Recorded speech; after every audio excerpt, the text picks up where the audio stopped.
Ya Ali Madad.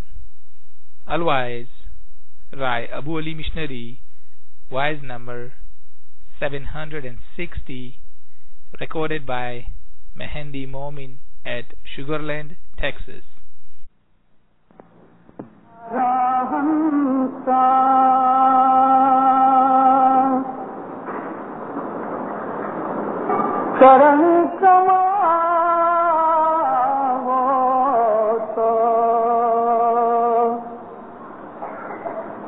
رب جی سورا چو تو آتی رتھ سروینی آپ چلنا جی. مولانا حضرت امام کے صلوات پر مومن اللہ صلی اللہ محمد و آل محمد. زندارو اس صدر دن ماں باپ فرماتے ہیں اس دنیا کے تیرتھ میں سے جو تروینی سنسار کے نام سے مشہور ہے، تروینی جہاں دو ندیاں ملیں آ کے اس جگہ کو تروینی کہتے ہیں. اور یہ تروینی دنیا کی حقیقت میں ہمارا بھوت کال اور ہمارا جو اس وقت ورتمان کال ہے ان کو ملا کے بھوش بنتا ہے، اس لیے اس کو تروینی کہا. ایسی کمانی کرو کہ اس تروینی میں سے پار ہو سکو. تروینی کی جو جگہ جہاں دو ندیاں آ کے ملتی ہیں وہاں پانی کی اتنی فورس ہوتی ہے کہ اچھے سے اچھا تارو بھی اس میں سے نکل نہیں سکتا. اس لیے یہ دنیا ایسی خراب جگہ ہے کہ جہاں بہت اچھا تارو کرنے والا جب تک محنت کر کے اپنے شریر کے بل کو زیادہ نہ کرے تب تک اس کا یہ تروینی سنسار میں سے پار ہونا بہت مشکل ہے. اس کو تیرتھ اس لیے کہا کہ تیرتھ آدمی مذہب کے لیے جاتے ہیں،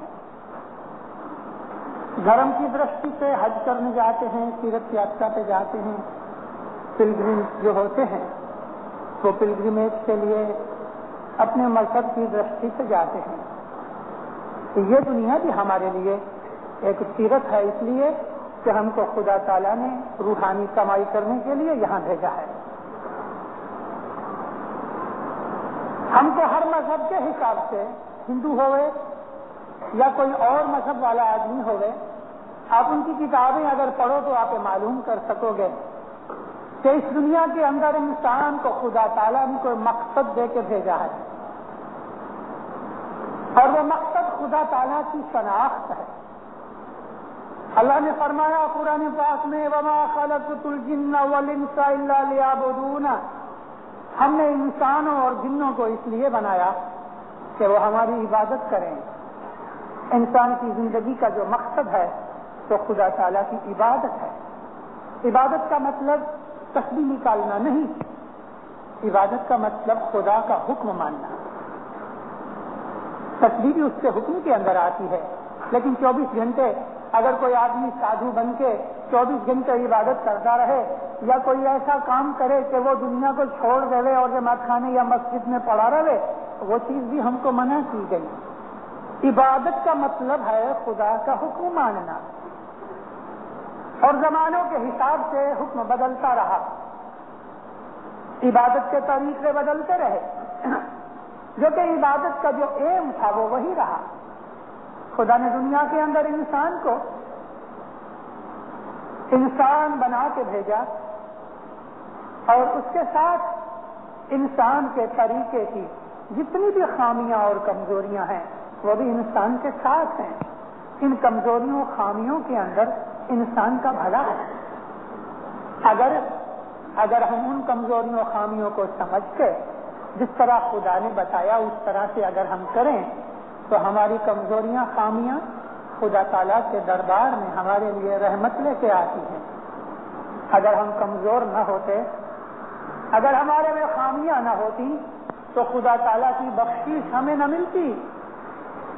خدا کا جو عفو ہے، جس کو ہم معاف کرنا کہتے ہیں، غفاری ہے خدا کی، خدا کا رحم ہے، اس کی دیا ہے، وہ اس لیے ہے کہ ہم کمزور ہیں، ہم پورے نہیں، بھول کرتے ہیں، بھول جاتے ہیں۔ ہماری کمزوریاں، خامیاں ہی خدا کی رحمت نازل کرنے کے لیے ہمارے واسطے ایک بہانہ ہے۔ قرآن شریف میں دو فرشتوں ہاروت و ماروت کا ذکر ہے۔ من سمجھانی کے اندر کہ شمس ماں باپ نے 3-4 پیج لگائے ہیں اس کے اوپر۔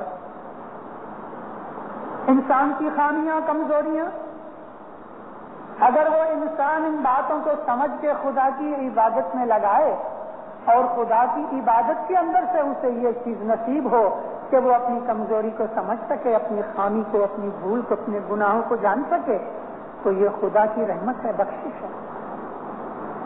جو آدمی اپنی خامی کو نہیں جانتا تو وہ حیوان ہے، کیونکہ جانور کو اپنی کمزوری کا پتہ نہیں،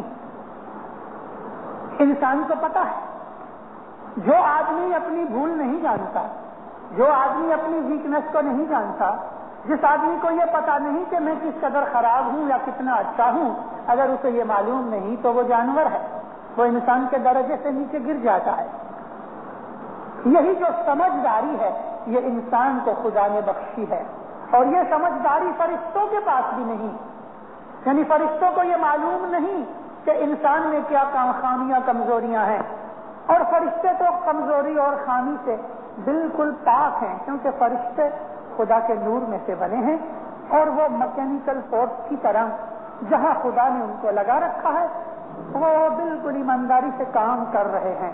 فرشتوں کے اندر وہ چیز جو انسان میں ہے، سمجھداری، اچھے برے کی تمیز، علم جس کو کہتے ہیں، فرشتوں میں نہیں ہے۔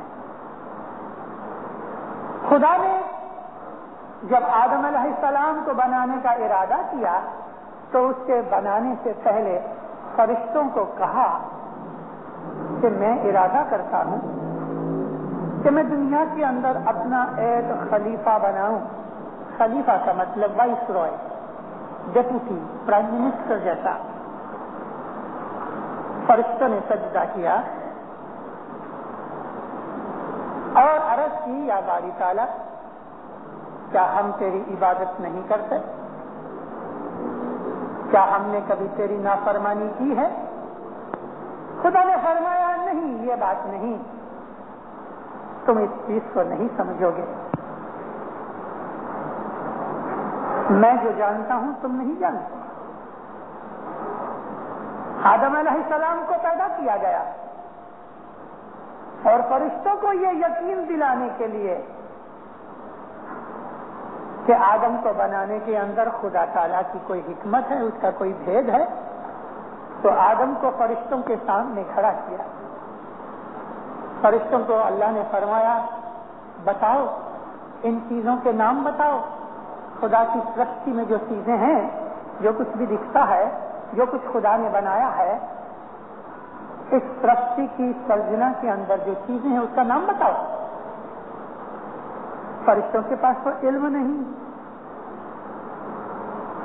کیونکہ خدا تعالیٰ نے انہیں یہ علم نہیں دیا۔ فرشتوں نے کہا کہ تو نے ہمیں کچھ نہیں بتایا، اس لیے ہم نہیں جانتے۔ آدم کو جب پوچھا تو آدم نے سب نام بتا دیے، اس لیے کہ آدم کو خدا نے سکھایا تھا۔ تو فرشتوں کو حکم کیا، دیکھا، اس لیے میں نے کہا تھا کہ میں اپنا ایک خلیفہ بنانے والا ہوں، اب تم سب اس کو سجدہ کرو، یعنی اس کے اذین ہو جاؤ۔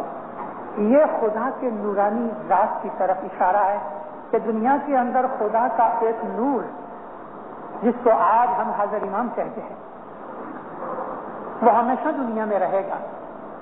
یہ دنیا خدا کے نور سے خالی نہیں ہوگی کبھی بھی۔ آدم علیہ السلام کی اس بات کے اندر یہ بھید ہے کہ اللہ نے اس دنیا کے اندر اپنے نور کو موجود رکھا، ہر وقت موجود ہے، اور فرشتے بھی اس کو جانتے نہیں۔ اسی طرح سے ایک اور بات جو میں آپ سے ذکر کر رہا تھا ابن شمس نے من سمجھانی میں 4 پیجز میں فرمائی وہ وارثہ کہانی قرآن شریف میں بھی ہے، لیکن قرآن کے اندر جو بھی باتیں ہیں وہ ڈیٹیل میں نہیں. قرآن ان چیزوں کا ذکر کر دیتا ہے لیکن لمبی چوڑی مائنیوٹ ڈیٹیل قرآن پاک نہیں دیتا. قرآن شریف نے ہاروت و ماروت کا ذکر کیا ہے. اسی طرح ایک دفعہ اللہ تعالیٰ کے حضور میں کچھ فرشتوں نے عرض کی، یا باری تعالیٰ، ہم یہ دیکھتے ہیں کہ ساری تیری خدائی کے اندر تجھے سب سے زیادہ خیال اور پیار انسان کا ہے. اللہ نے فرمایا ہاں، اس لیے کہ انسان کو جہاں میں نے اتنا علم دیا ہے، اس کے سامنے میں نے عقل دی ہے، اس کے سامنے اس کو میں نے اتنی کمزوریاں بھی دی ہیں، اس لیے مجھے اس کا زیادہ خیال رکھنا پڑتا ہے. فرشتوں کو یہ بات سمجھ میں نہ آئی. یا مولا، ہم تیری عبادت کرتے ہیں، تیرا حکم مانتے ہیں، تیرا سب کچھ کرتے ہیں. فرمایا ہاں، جن حالتوں کے اندر فرشتے نہیں ہیں، انسان ان حالتوں کے اندر سے بھی پسار ہو جاتا ہے اور میری یاد رکھتا ہے. کبھی تم میں سے 2 ایسے تیار ہو جائیں کہ میں ان کی پریکشا لوں تو میں ان کو دنیا کے اندر بھیجتا ہوں. ہاروت ماروت 2 فرشتے کھڑے ہوئے، عرض کی ہم تیار ہیں. خدا تعالیٰ نے انہیں دنیا میں بھیجا. جب یہ دنیا کے اندر آئے، انسانی روپ میں آئے، بابل کے شہر میں اترے جس کو انگلش میں بیبیلونیا کہتے ہیں. سکندر اعظم جب گیا واپس انڈیا سے ہو کے تو بیبیلونیا میں جا کے وہ گزر گیا تھا. بیبیلونیا کے اندر جب یہ فرشتے خدا تعالیٰ نے اتارے تو اس دنیا کی رنگینی دیکھ کے حیران ہو گئے. دنیا کے اندر طرح طرح کے جانور، طرح طرح کے انسان، طرح طرح کے پھل میوے، ہوا، گرمی، سردی، یہ سب جتنی بھی خوبصورتیاں ہیں نیچر کی، وہ آسمان کے اوپر جا کے نیچر کی خوبصورتی کا پتہ نہیں لگتا، زمین کے اوپر رہ کے پتہ لگتا ہے. چاند سورج کا نکلنا، گھٹنا، بڑھنا، برسات ہوتی ہوئے، پون نکلتی ہوئے، اس پون کے اندر جو بھینی بھینی خوشبو آتی ہے مکس کی ہوئی زمین اور جتنے بھی ویجیٹیشن ہے اس میں سے نکل کے، اس کے اندر بانس ایک عجیب قسم کی ہے. سخت گرمی کے بعد جب تھوڑی سی بارش شروع ہوتی ہے تو اس وقت کی جو ہوا میں جو بانس ہوتی ہے وہ بانس کا بھی ایک نشہ ہوتا ہے.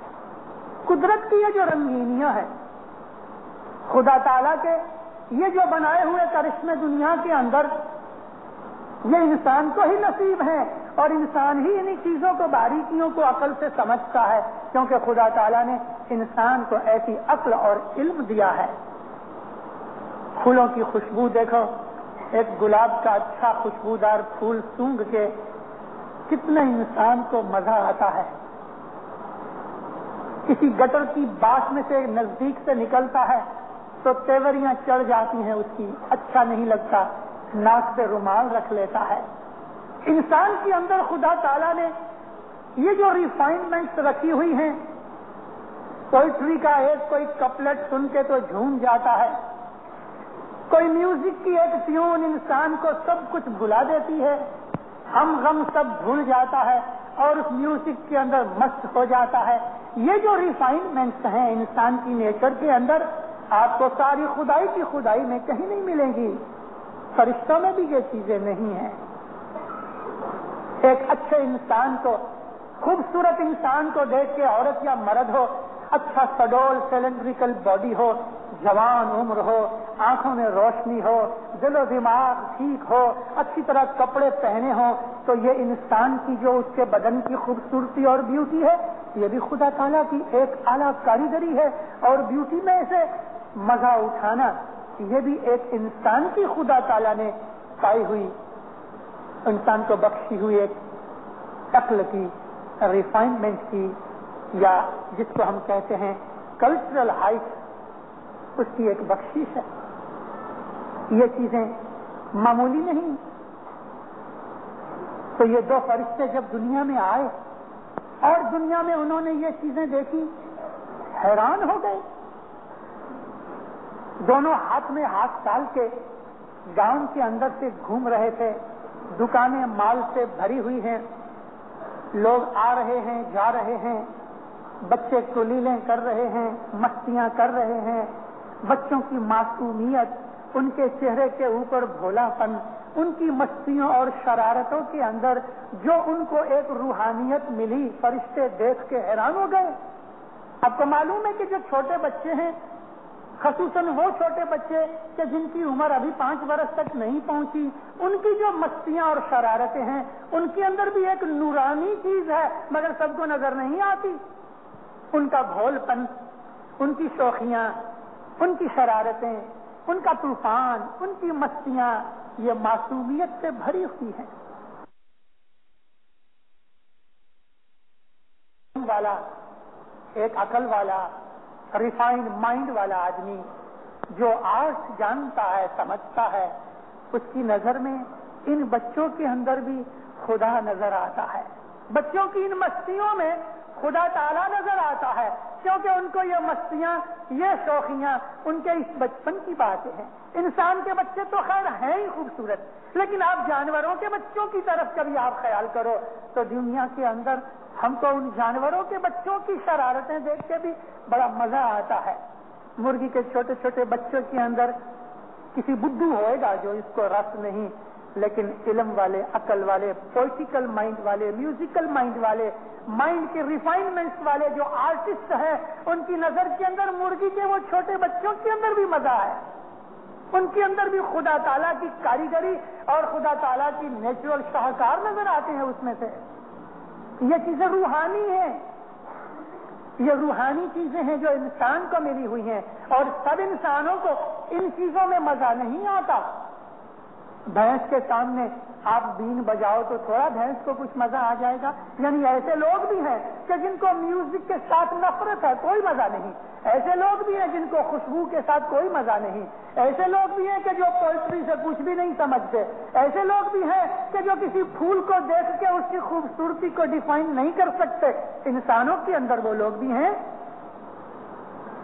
لیکن انسانوں کے اندر بھی درجے ہیں. وہ لوگ بھی کہ جو جانوروں کے نزدیک ہیں. تیجیب من کا جنم جو ہوئے سے ڈھور پرمان، بھلے انسان کے روپ میں ہے تو کیا ہوا، مگر وہ جانور جیسا ہوگا. حضرت امام سلطان محمد شاہ صلی اللہ علیہ نے ایک آرٹیکل ڈیلی اسکیچ میں لکھا تھا. میں کچھ 40 برس کی بات کرتا ہوں. ایک چھوٹی سی کتاب نکلی تھی. اس کتاب کے اندر مولانا سلطان محمد شاہ کے 5-7 آرٹیکل تھے. کتاب کا نام تھا میسیج. اس میں ایک آرٹیکل ماں باپ نے لکھا تھا کہ مجھے کبھی سفر کرنا ہوتا ہے تو میں ایسی ٹرین میں جاتا ہوں اکراس دی کانٹیننٹ کہ جہاں میں صبح کے وقت پہنچوں، تاکہ صبح کے وقت جب پو پھٹتی ہے، پو پھٹنا یعنی رات کا اندھیرا چھٹتا ہے، ہم انگلش میں کہتے ہیں ڈان، ٹویلائٹ، ڈان سے بھی پہلے. سفر میں جب پو پھٹتی ہے، اندھیرا اجالا جدا پڑتا ہے، اور خدا کا یہ شاہکار جس کو ہم سورج کہتے ہیں وہ نکلتا ہے، تو وہ ایک ایسی سینری ہے کہ میں کبھی مس نہیں کرتا. ہر روز صبح اٹھ کے میں صبح کے نکلتے ہوئے سورج کے اس فینومینا کو، ایک قسم کے معجزے کو میں دیکھ کے اس میں سے قدرت کی چھپے ہوئے بھید کو سمجھتا ہوں. امام کو امام سب کچھ جانتا ہے، لیکن ہم کو کس طرح اس نے ڈورونی دی. یہ ہمارے انتکرن کی ریفائنمنٹ ہے. ہاروت و ماروت یہ 2 فرشتے حیران ہو گئے. چلتے چلتے چلتے ان کو ترس پیاس لگی، کہیں سے کچھ ٹھنڈا شربت وغیرہ پیا. اس کی ٹھنڈک، اس کی خوشبو، اس کی تاثیر انہوں نے پہلے تو کبھی چکھی نہیں، کیونکہ فرشتوں کو کھانے پینے کی کوئی ضرورت نہیں. اچھا کھانا کھانے سے رسول پاک صلی اللہ علیہ وسلم فرمایا کہ مومن کو کھانا کھانے میں بھی مزہ اور سواد آتا ہے. کھانا کھانے کے اندر خدا نے جو لذت رکھی ہے، اس لذت کے اندر بھی روحانیت ہے. بیت الخیال کے لوگ جو ریفائن مائنڈ والے لوگ ہونے چاہیے. بیت الخیال یہ یونیورسٹی کی کلاسز ہیں کہ جہاں ABC سکھانے کی ضرورت نہیں پڑتی، جہاں ایلیمنٹری ایجوکیشنل لاز جو ہیں ان کو وہاں سکھانے میں ٹائم ویسٹ نہیں ہوتا. یونیورسٹی کے اندر پرائمری ایجوکیشن کے متعلق بھی اگر کوئی نہ جانتا ہوئے تو وہاں اس کا کوئی کام نہیں. بیت الخیال یونیورسٹی کی کلاس ہے. یہاں ان لوگوں کی ضرورت ہے کہ جو یہ باتیں میں بول گیا ہوں کہ ظاہر میں بھی قدرت کی کرشمے اور معجزے دیکھ کے ان میں سے روحانیت پیدا کرے، اس میں سے روحانی لذت اٹھاوے. سواد صرف جیب کا نہیں، کیونکہ ایک آدمی جو بے ہوش پڑا ہوتا ہے آپ اس کو کھلاؤ گے تو اس کے حلق میں سے اترے گا نہیں،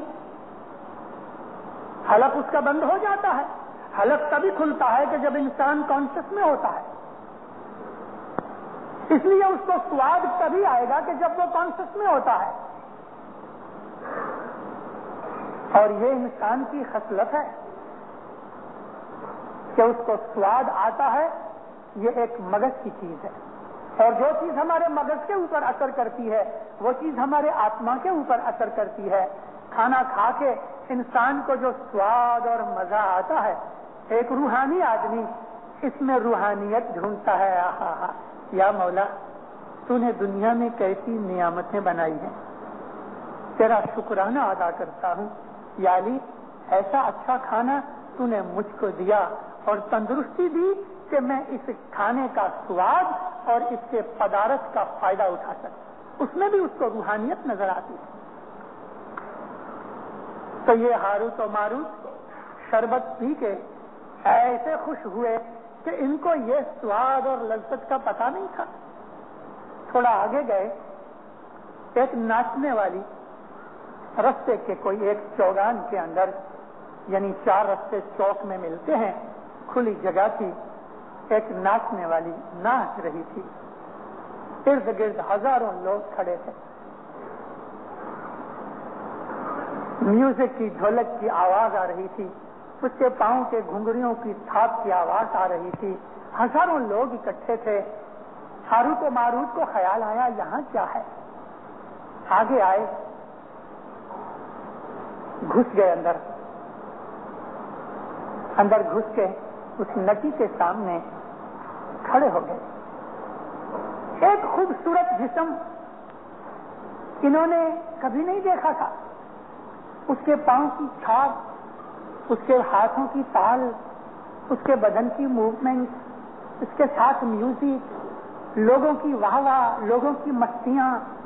ان فرشتوں کو تو یہ چیز کا پتہ نہ تھا. حیران ہو گئے. ایسے اس میں مست ہوئے، ایسے مست ہو گئے کہ اس مستی کے اندر بھی وہ جو ناچنے والی تھی وہ کوئی علم والی تھی. انسان کا بچہ بڑا ہوشیار ہوتا ہے، فرشتوں سے زیادہ ہوشیار ہے. ناچنے والی نے دیکھا کہ اس دھوپ کے اندر سب کے پرچھائے ہیں، یہ 2 جو آدمی کھڑے ہیں ان کا پرچھایا نہیں. یہ کوئی آدمی نہیں، یہ کوئی آسمان کی مخلوقات ہے، ان کے پرچھائے نہیں. تو ناچتے ناچتے ان کے نزدیک گئی، ان کو خوش کرنے کی بہت کوشش کی، یہاں تک کہ وہ لوگ بےتاب ہو گئے.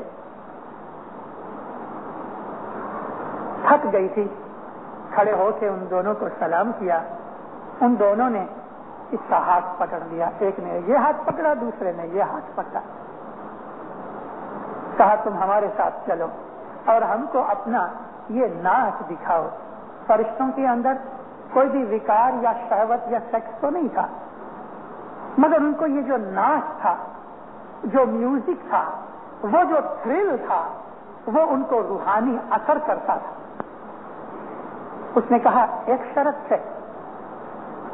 کون سی شرط؟ لوبھائے گئے، سب کچھ بھول گئے۔ کیا شرط؟ کان میں کہا تم فرشتے ہو نا؟ کہنے لگے ہاں۔ تمہیں کیسے معلوم؟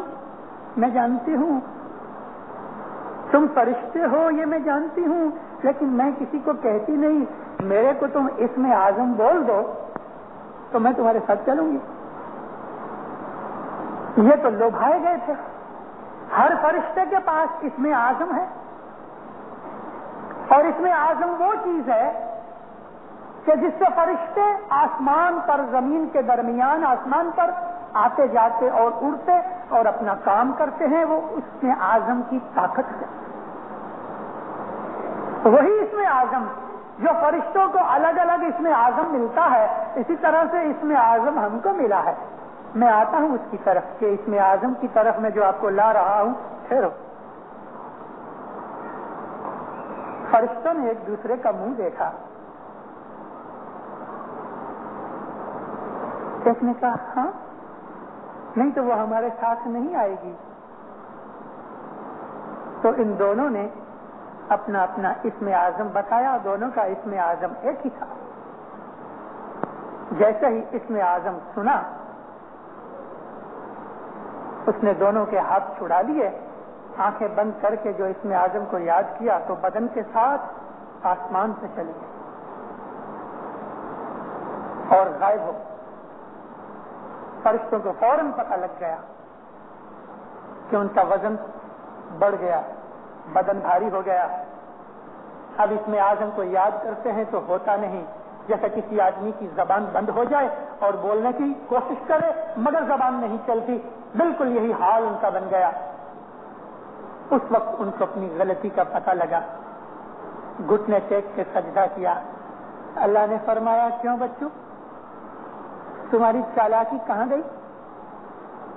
فیل ہو گئے نا تم اپنے ٹیسٹ میں؟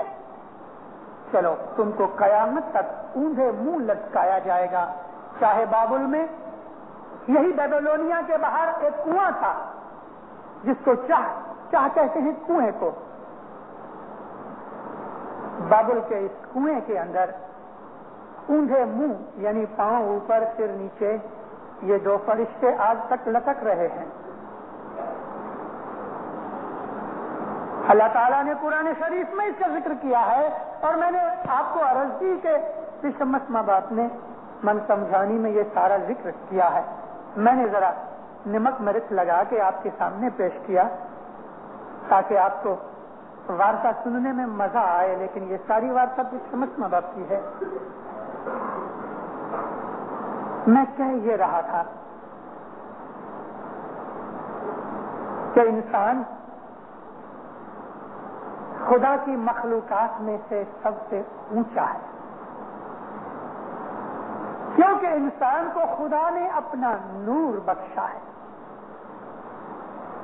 اس نور کی وجہ سے خدا اور انسان کے درمیان بہت نزدیکی ہے۔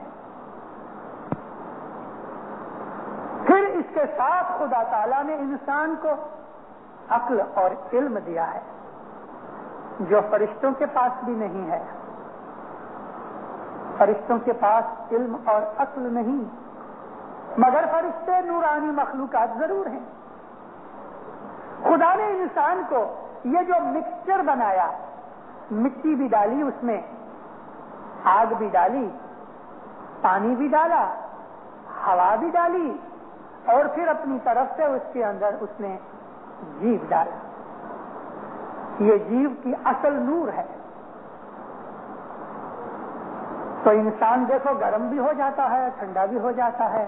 ایسے بھی لوگ ہیں دنیا کے اندر، کتنی چاہو گالیاں نکال دو وہ غصے ہوتے ہی نہیں، اور ایسے بھی لوگ ہیں کہ کچھ بات نہ بھی ہوئے، ذرا ناک پہ مکھی بیٹھے فوراً غصے ہو جاتے ہیں۔ مٹی بھی ہے، آگ بھی ہے، پانی بھی ہے، ہوا بھی ہے۔ انسان ایک مکسچر ہے، ایک کھچڑی کی طرح ہے۔ اس طرح انسان کو بنا کے خدا تعالیٰ نے اپنی کاریگری رکھی، نیچے سے نیچا، نیچ سے نیچ بھی انسان ہے، کہ دنیا کے جتنے بھی جانور ہیں وہ انسان سے نیچے ہیں، مگر انسان جب نیچ بنتا ہے تو نیچ سے نیچ جانور سے بھی انسان نیچا ہو جاتا ہے۔ 184 کے پھیرے کی جو ہمارے گنانوں میں بات بتائی ہوئی ہے پیروں نے، اس کے اندر ایک فلسفی یہ ہے کہ 184 ہم باہر سے یعنی جانور بن کے ہم نکلے ہیں۔ خیر میں اس کے اوپر کوئی زیادہ بات نہیں کر سکتا، ایسا ٹائم بھی نہیں، موقع بھی نہیں، لیکن ایک بات تو سچ ہے کہ 184 کا جو ایسنس ہے، اثر ہے، وہ ہمارے اندر ہے۔ گھوڑے کی نیچر ہمارے اندر ہے، گدھے کی نیچر ہمارے اندر ہے، کترے کی نیچر ہمارے اندر ہے، سانپ کی نیچر ہمارے اندر ہے، ڈیڑکے کی نیچر ہمارے اندر ہے، قصبے کی نیچر ہمارے اندر ہے، مٹی کی نیچر ہمارے اندر ہے، ہوا پانی کی نیچر ہمارے اندر ہے، ہمارے اندر سب کچھ ہے۔ 184 اندر ہے، 184 سے باہر ہم 184 کے پھیرے میں سے نکلیں گے۔ ہم یہ سمجھتے ہیں ہندوؤں کی طرح کہ ہم واپس جانور بنیں گے یا جانوروں میں سے آئے۔ باڈی کی بات کو چھوڑ دو، مائنڈ کی بات کرو۔ 184 کے اندر ہم رہ رہے ہیں، جی رہے ہیں۔ یہ 184 کے پھیرے میں سے ہم کو نکلنا ہے۔ کبھی انسان کے اندر کتے کی فطرت پیدا ہو جاتی ہے، کبھی سانپ کی طرح ہوتی ہے۔ وہ آدمی جس کے ساتھ نیکی کرو پھر بھی آپ کو ڈنک مارے تو وہ سانپ جیسا ہے۔ یہ نہیں کہ وہ سانپ بن گیا ہے، لیکن سانپ کی نیچر اس کے اندر ہے۔ کتا جو ہے وہ اپنے مالک کا بڑا وفادار ہے، حضرت امام کا غلام ہے، حضرت امام کی بندگی کرتا ہے، عبادت کرتا ہے، بہت اچھا آدمی ہے، لیکن اپنے بھائی کا دشمن ہے یہ کتا۔ حضرت امام کا وفادار ہے، لیکن دین بھائی ایک دوسرے کی چاڑی کھائے، حضرت کرے، دشمنی کرے، یہ کتا۔ بھلے اس کی پوچھڑی نہیں نکلے گی، وہ بھاؤ نہیں کرے گا، لیکن اس کی نیچر کتے جیسی ہے۔ یہ تمام 184 کی جتنی بھی نیچر ہے وہ ہمارے اندر ہے، اس لیے ہم 184 میں سے نکل نہیں سکتے۔ اس کو نکالنے کے لیے ایک فورس چاہیے، جیسی کہ راکٹ کی فورس سے زمین کے ایٹماسفیئر سے ہم باہر نکل سکتے ہیں۔ بہت بہت زبردست تھرسٹ چاہیے اس کا، جیٹ کا، کہ جو ہم کو اس ایٹماسفیئر میں سے باہر نکال سکے۔ وہ اسم اعظم ہے۔ یہ اسم اعظم جو ہم کو بیت الخیال کا بول ملا ہے، ہمیں معلوم نہیں۔ پہلی چیز تو یہ ہے کہ ہم لوگ عربی فارسی سے واقف نہیں، جو کہ یہ کام اس مشنری کا ہے جو حضرت امام کے ساتھ ہوتا ہے بیت الخیال کے وقت۔ عموماً حضرت امام جو اسم اعظم سرکار دیتے ہیں، حضرت امام کی عادت ہے کہ اس کا مطلب بھی سمجھاتے ہیں۔ اگر مولا نے رحیم نام دیا تو صاحب فرمایا کہ دیکھو میں داخلہ دے رہا ہوں، رحیم کوئی اسم اعظم نہیں ملتا، لیکن ایک عام ورڈ ہے، اس کے لیے میں نے کہا کہ مانو کہ حضرت امام نے رحیم بول دیا تو حضرت امام فرماتا ہے کہ دیکھو میں تم کو آج جو اسم اعظم دیتا ہوں یہ بہت وزندار ہے، یہ اس کی پوزیشن ہے، یہ اس کا درجہ ہے، یہ اس کا مطلب ہے۔ رحیم کا مطلب دیا والا، مرسیفل، رحم والا۔ تو حضرت امام اس بول کا مطلب بھی بتاتے ہیں۔ پھر بھی یہ مشنری کا فرض ہے کہ امام کی تشریف لے جانے کے بعد جب وہ جماعت کو سکھاتا ہے تو پھر جماعت کو مشنری کے اوپر فرض ہے کہ کہنا چاہیے الحمدللہ آج یہ جو بول مولا نے دیا ہے یہ اس درجے کا ہے، یہ اس کیٹیگری کا ہے اور یہ اس کا مطلب ہے۔ ہر آدمی کو جس کے پاس اسم اعظم ہے اس کو یہ تو معلوم ہونا چاہیے کہ میرے پاس کینیڈین ڈالر ہے، میرے پاس سوئس فرانک ہے، میرے پاس تنزانیہ کا پیسہ ہے، یا میرے پاس کیا ہے، یا وہ 100 شلنگ کا ہے یا وہ 10 شلنگ کی نوٹ ہے۔ ایسا علم تو ہونا چاہیے۔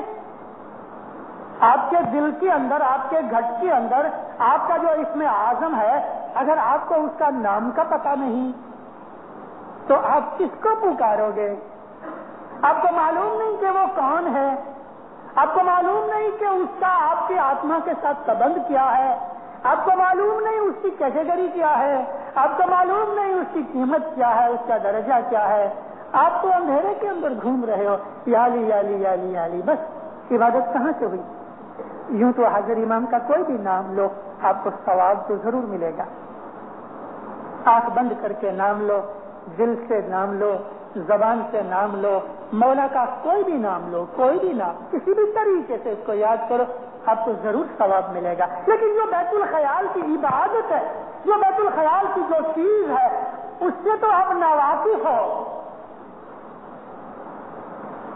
بس صبح 4 بجے آ گئے جماعت خانے میں، ادھر آ کے پھر کوئی ٹیون بجاتا ہے، کوئی گوگڑے ٹانگتا ہے، کوئی سو جاتا ہے. آپ یہ سمجھتے ہو میں جماعت خانے گیا تھا، میں نے عبادت کی. کیا کیا؟ آپ کو پہلے تو معلوم نہیں کہ جس کو ڈھونڈ رہے ہو اس کا نام کیا ہے. آپ کو معلوم نہیں کہ وہ اس دشا میں ہے یا اس دشا میں ہے. اس میں اعظم کا پہلے مطلب جانو، اس میں اعظم کا درجہ جانو، اس میں اعظم کی طاقت سے واقف پیدا کرو، پھر آپ کو پتہ لگے. اور پھر آپ کو یہ معلوم ہونا چاہیے کہ اس کا میرے اوپر اثر کیا ہے، میرے اوپر کیا اثر ہے اس چیز کا. اس میں اعظم جس کی وجہ سے فرشتے اڑتے ہیں، فرشتہ اس میں اعظم کی طاقت سے اڑتا ہے. حضرت عیسیٰ علیہ السلام، نبی عیسیٰ صلی اللہ علیہ ایک دفعہ ایک واعظ کر کے باہر نکلے. آپ کو معلوم ہے کہ حضرت عیسیٰ علیہ السلام کے 12 حواری، یعنی ان کے جو 12 آدمی تھے جن کو بائبل کی زبان میں اپوسٹلز کہتے ہیں، وہ ہر وقت ساتھ رہتے تھے، سوا کہ کوئی وقت نبی عیسیٰ کسی کو باہر کوئی کام کاج کے اوپر بھیجے تو واعظ فرما کہ حضور باہر نکلے. ایک آدمی سامنے سے آیا، اس نے تھوڑے دن ہوئے تھے بیعت کی تھی، عیسیٰ نبی کا مرید بنا تھا. حضرت عیسیٰ علیہ السلام کافی غصے والے بھی تھے. آپ نے کبھی بائبل پڑھی؟ صاحب کے فرمان نہیں پڑھے تو بائبل کہاں سے پڑھی ہوگی آپ نے؟ فلم فیئر پڑھا؟ ہاں پڑھا. لیکن بائبل پڑھی؟ بائبل نہیں دیکھی کبھی. دنیا کے چوپانے بہت سے پڑھے. بائبل کے اندر حضرت عیسیٰ علیہ السلام نے کبھی کبھی غصے کے اندر آ کے گالیاں بھی نکالی ہیں. تو یہ شخص جو آیا تو حضور اس کے اوپر ذرا غصہ ہوئے. غصہ اس لیے کیا آپ نے، اس نے کہا کہ یا حضرت آپ مجھے کوئی خدمت دو، کوئی سیوا دو. آپ نے فرمایا یہ تیرا کام ہے میری سیوا ڈھونڈنا، میں تیرے کو کیا سیوا دوں؟ تھوڑا کوئی آدمی سامنے آ کے بولے کہ صاحب مجھ کو کوئی سیوا دو. ارے جس کو سیوا کرنی ہے وہ سیوا ڈھونڈ لیتا ہے. تو وہ بھی حواریوں کے ساتھ جہاں حضرت عیسیٰ جاتے تھے وہ بھی جاتا تھا. کبھی آپ کے پاؤں دھلا دے، چھوٹے موٹے کام کرے، سیوا اس نے ڈھونڈ لی. ایک دن نبی عیسیٰ بالکل اکیلے تھے اور حضور کو کوئی پانی وغیرہ کی حاجت ہوئی تو وہ لے کے آیا، پانی پیا، بہت خوش ہوئے. پوچھا مانگ کیا مانگتا ہے؟ کہتا ہے یا حضور مجھے اس میں اعظم بتا دو. حضور تو چپ ہو گئے. حضور نے فرمایا دیکھ بھائی میں تیرے اوپر خوش تو ضرور ہوا ہوں لیکن تو اس میں اعظم کے لائق نہیں. کہتے سرکار آپ نے ابھی پرومس کیا ہے، مجھ سے پوچھا. اچھا آپ نے اس میں اعظم بتایا. بڑا خوش ہوا، سلام کی، اور وہ جو ساتھ ساتھ رہتا تھا خدمت کرتا تھا وہ بھول گیا، ابھی اس میں اعظم مل گیا. چلا گیا اپنے گاؤں کو. رستے میں چلتے چلتے اس کو خیال آیا کیا سچ مچ میرے پاس اس میں اعظم ہے اور اس کی طاقت اور شکتی برابر ہے؟ تو اس میں اعظم کو یاد کر کے اس نے کھانا پینا یاد کیا، اس کے سامنے کھانا پینا آ گیا.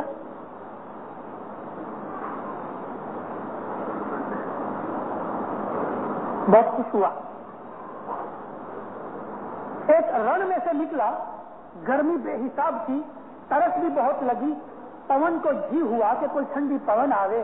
اس میں اعظم کو یاد کر کے جب دعا مانگی تو دیکھتے کہ دیکھتے بادل آئے, ٹھنڈی پون نکلی, خوش ہو گیا. چلتے چلتے جنگل میں گیا تو ایک سینگ مرا ہوا پڑا.